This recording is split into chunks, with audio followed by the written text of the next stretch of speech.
Hey guys, welcome back to another challenge run. I'm Game Rage Gecko, and today I'm going to be answering the question literally no one has ever asked. Can you beat Skyrim using only the Atronach Forge? To be clear, the rules are as follows. I can only use armor, weapons, spells, and consumables that I forge myself at the Atronach Forge, excluding the basic healing spell you start with. I made the exclusion because I won't be using potions or food to heal, as you can't get them from the Atronach Forge, and I felt that using anything that I didn't start with or get from the Forge would be against the spirit of the challenge. Secondly, I can pick up, sell, or buy anything, so long as I use the items in the Forge or the gold that I get from selling those items to buy things for the Forge.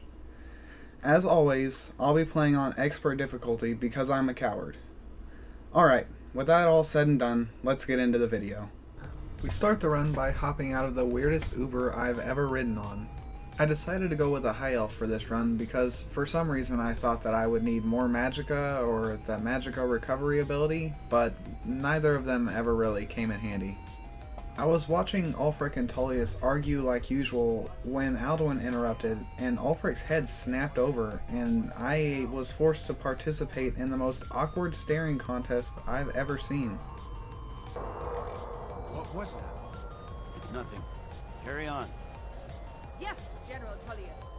Give them their last rites. As we commend your souls to Aetherius, blessings of the 8 divines upon For the love of Talos, shut up and let's get this over with. learn.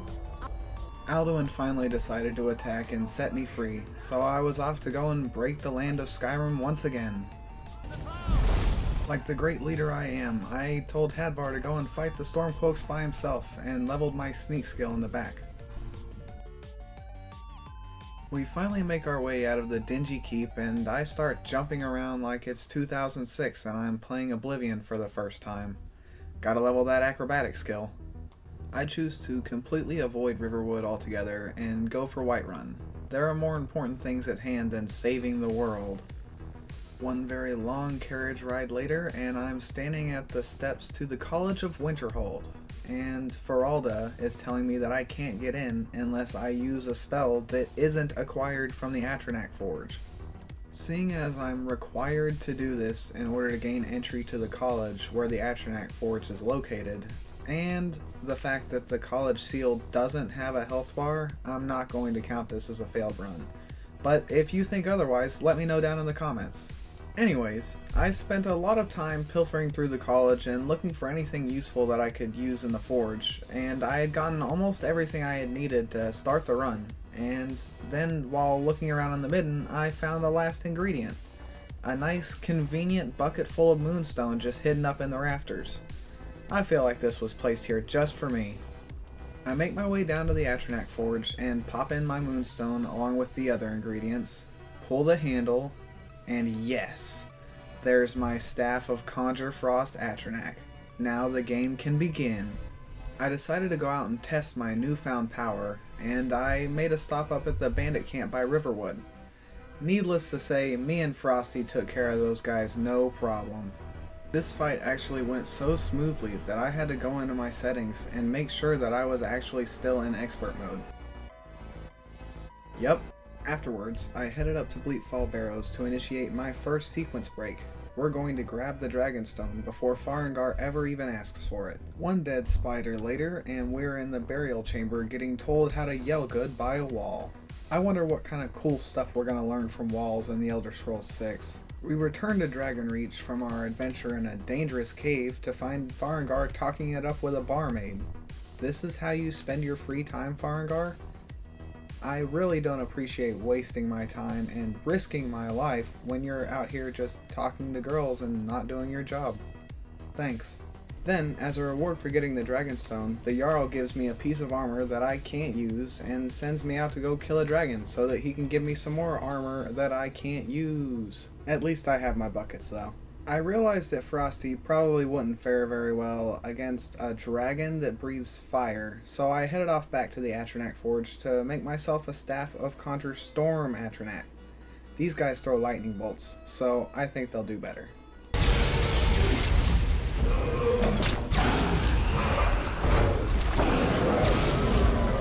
Yeah, this was painful to sit through, but it'll get better, right? Right? I head back up to Dragon's Reach, and the Jarl tells me that some guys up on a hill think that I'm the son of some dragon. Well, I'm gonna head up there and talk to them, because even I don't know who my dad is. I get to the top of the hill, which is actually a mountain, and I talk to the guys, which are actually a bunch of old men who like to yell at things, and they tell me that I am indeed the son of a dragon. I yell at them, and some ghosts. Then they took me outside and taught me the first steps to obtaining all 7 Chaos Emeralds. I remember that certain perks in the Conjuration and various other spell trees affect using staves of the same tree, so I decided to head back to the College of Winterhold and do what I can to level up my Conjuration skill. Professor Tolfdir told us to meet him at a place called Sarthal so that we could learn more about magic. So on my way out of the college, this happened.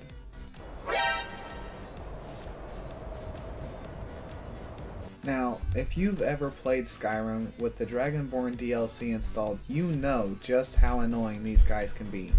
So I summoned Frosty, backed up the steps, and I hunkered down for a while. This was going to be a long fight.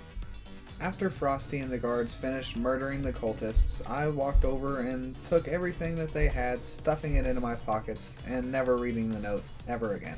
After a nice, peaceful mountainside walk with absolutely no distractions, we finally made it to Sarthal. Okay guys, but can we seriously wait for just a moment and talk about how ridiculous the wolves are in Skyrim? Like, they're talking about there being a dragon crisis, but I got attacked at least 6 different times by 3 to 5 groups of wolves just about every time. This needs to be handled more than the dragons, I think. Maybe somebody needs to make a video dealing with the wolf crisis in Skyrim. After sitting in the snow for about a week waiting for Tolfdir and friends to finally show up at Sarthal, despite me getting here in about a half a day and having to fight an entire clan of wolves to get here, they still took a week. We head inside and I'm trapped and immediately forced to once again use non-forge magic. I'm really not liking this College of Winterhold questline. This guy completely freezes time like it's a magic card trick and then it's never mentioned again. The dungeon was going pretty smoothly until Frosty decided to troll me and this Draugr here by locking it in a state of constant healing and then knocking it down. We don't have the time for this, Frosty. I got tired of waiting and I summoned Sparky, who made quick work of the Draugr and the rest of the dungeon for us. Thanks, bud. At the end of the dungeon, we found a giant nightlight and Tolfdir was entranced by it, who told us that we then had to go tell Professor Archmage, so that meant we were back off to the college. I told the Archmage about Tolfdir's nightlight obsession, and then I proceeded to loot absolutely everything of value in his quarters. What's mine is mine, and what's yours is also mine. Skipping ahead, the librarian of the college told me that he wanted me to go get him some books, so I went and got him some books. That's why I skipped it. It was boring. Back at the college, I was talking to Tolfdir about nightlights again when we were interrupted and I had to talk to another guy who could just freeze time on a whim. He told me I had to find somebody else to talk to about what to do next. I found the somebody else, and before I even said a single word to him, he blinded me. The literal ball of light told me that I had to go to Labyrinthian next, and so I ran out of there to go tell Tolfdir, but I never actually went to the Labyrinthian. You'll see why in a little while. I got really tired of trying to level Conjuration the way Todd Howard intended us to, and because I needed 90 Conjuration, and I really wanted 100 Conjuration, I decided to do it the way that we all eventually end up doing it, and that's by casting Soul Trap on a dead wolf corpse over and over and over until your Conjuration skill hits level 100. For those of you watching on a second monitor, or in that case not really watching but listening, I'm playing this at 20 times speed, and though that may seem pretty fast, it really only took me about 23 minutes in real life time. So it's a pretty quick way of leveling up Conjuration if you get tired of doing it the traditional way.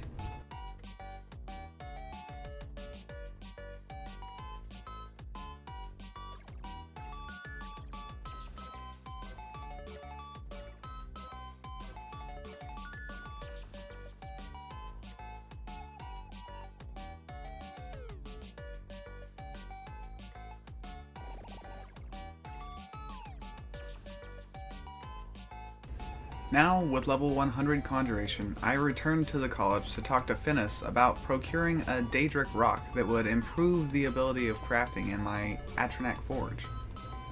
I went to the roof to summon a Daedra who would get this rock for me when the college was attacked by a dragon, so me and Sparky and his brother Sparky Jr., we had to take care of that dragon. One dead dragon later, and I got my fancy Daedra rock, so we're off to go and get some stuff from the forge now.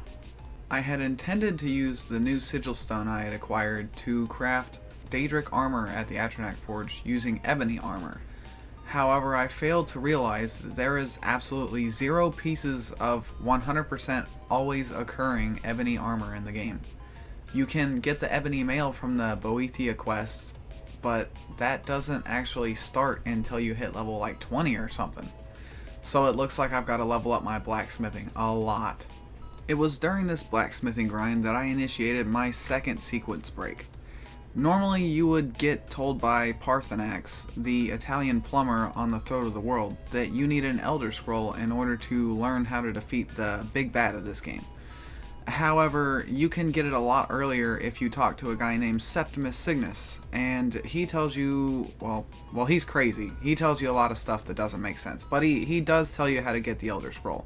And because it's down in a dwarven ruin with a bunch of dwarven metal that I can use to level up my blacksmithing, I went ahead and did this so I could get the scroll and get a bunch of metal. It was 2 birds with 1 stone situation, you know? And there we are. After delving into ruins and blacksmithing out tons and tons of dwarven bows for about 6 hours, I had finally reached level 80 smithing. I rushed off as fast as I could to the Atronach Forge. I was going to craft myself full Daedric armor. And then I realized that I didn't need to do this at all, because I can just put a couple of ingredients and an ebony ingot in there, and I get a random piece of enchanted Daedric armor. Way better enchantments that I could put on it myself, even with 6 hours of enchantment grinding. What a waste of time. Remember when I said that waypoint, or that checkpoint to the Labyrinthian would be useful later? Well, I found out that while I can craft Daedric armor in the forge without having to craft an ebony piece of armor, I couldn't do the same with weapons. I had to have a silver weapon first. And since the only way I know how to get those is by killing silver hand members way through the Companion's questline, I decided to go to a spot that always spawns ebony weapons. The Death Lords in Lost Valkig, which is a dungeon right next to Labyrinthian. So yeah, I didn't feel like looking for Labyrinthian, and that's why I did the Mages Guild questline all the way up to the end. The Sparky twins made short work of that Draugr Deathlord, and I was able to loot our best and final weapon for this run, the Ebony Battle Axe, which will be soon transformed into a Daedric Battle Axe. Before I could do that though, I had to obtain a Dwarven Centurion Gyro, which the Sparky twins made pretty easy to do. So, with that, we're off to the Atronach Forge.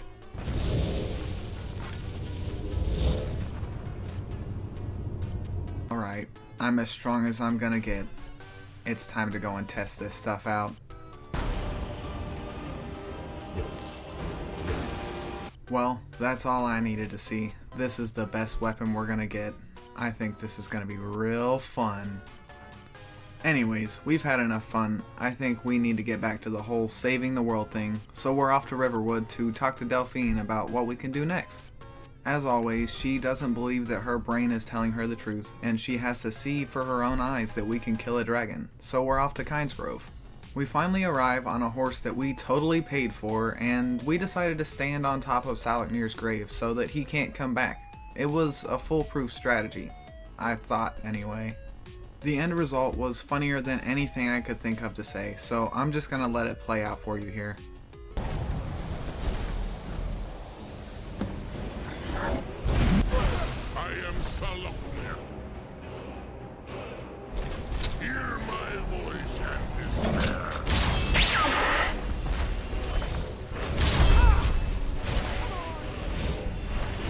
Oh Skyrim, I love you so much. Please never change. With Salaknir dead, and Delphine firmly convinced that I was the Dragonborn, the only logical next step was to attend a party on a mountain.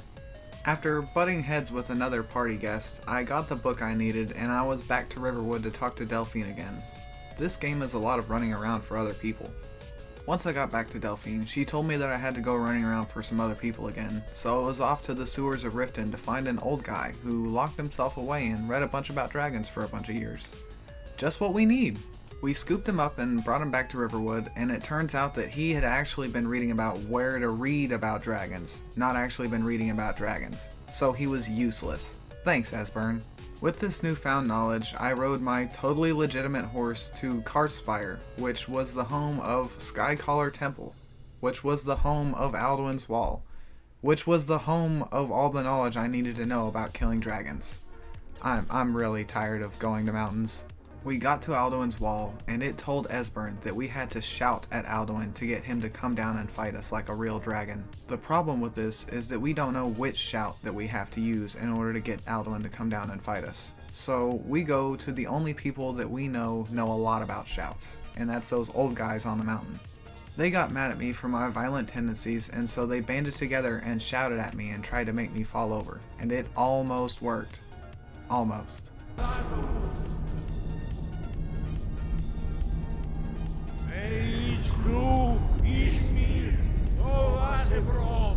I told them I was sorry, and they decided to teach me the final step in becoming an old man.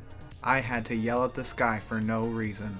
One sky yelled at, and I was on my way up the top of the mountain to talk to everybody's favorite Italian plumber. Rembiolok, greetings, Wundernik. I am Mario! Who are you?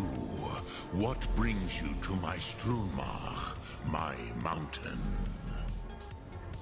Parthenax told me that I needed the scroll so that I could look back in time and figure out how to beat Alduin. So I told him he was stupid, that I already had the scroll, and that I was looking back in time.